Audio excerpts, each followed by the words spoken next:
हे कृष्णा। ব্রহ্মাজি কি বলছে শুনুন। ব্রহ্মাজি ব্রহ্ম সংহিতাতে বলছেন, ঈশ্বর পরম কৃষ্ণ সচিদানন্দ বিগ্রহ অনাদিরাদি গোবিন্দম সর্বকারণ কারণম। তো ঈশ্বর হচ্ছে পরম কৃষ্ণ, সৎ চিত আর আনন্দের বিগ্রহ, অনাদিরাদি, অনেক অনেক অনেক কোটি কোটি, অনাদিরাদি এর মানে হচ্ছে অনেক কোটি কোটি কোটি আরও কোটি, মানে কোটির শেষ নেই, তার আগে থেকেই আছে। অনাদিরাদি গোবিন্দম, গোবিন্দ রূপে, কী রূপে? গোবিন্দ রূপে। অনাদিরাদি গোবিন্দম সর্বকারণ কারণম, সব কারণের কারণ কে? গোবিন্দ। তো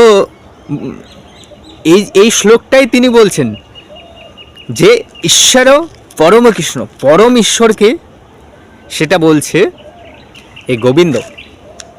ঈশ্বর পরম কৃষ্ণ সচ্চিদ আনন্দের বিগ্রহ। আমাদের যে আত্মা আছে সেই সৎ চিত চেতনা এবং আনন্দের বিগ্রহ আত্মা। আমাদের আত্মাও সেই একই কোয়ালিটির আত্মা, পরমাত্মা।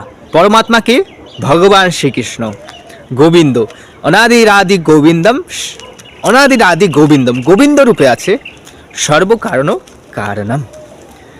তো ব্রহ্মাজি আমাদেরকে বোঝাতে চাচ্ছেন ব্রহ্মসংহিতাতে যে সবার পিতাকে গোবিন্দ। তো ভগবান শ্রীকৃষ্ণই হচ্ছে সবার পিতা। এই জিনিসটা ভগবানও নিজেই বলেছেন ভগবদ্গীতাতে, অহম সর্বস্ব প্রভু, আমি সবার পিতা, মত্ত সর্বপ্রপত্যন্তে ইতিমত্তা ভজন্তে মাম বুধা ভাব সমন্বিতা। তো ব্রহ্মাজি বলছে ঈশ্বর পরম কৃষ্ণ সচিদানন্দ বিগ্রহ অনাদিরাদি গোবিন্দম, গোবিন্দ রূপে আছে, সর্বকারণ কারণম। তো ব্রহ্মাজির কথাতে আপনারা বিশ্বাস করবেন না, তা কখনো হয়? তো তার জন্য ব্রহ্মসংহিতাতে সবার প্রথম শ্লোক হরে কৃষ্ণ। তো ব্রহ্মাজি কি বললো আজকে আমরা একটু শ্রবণ করলাম।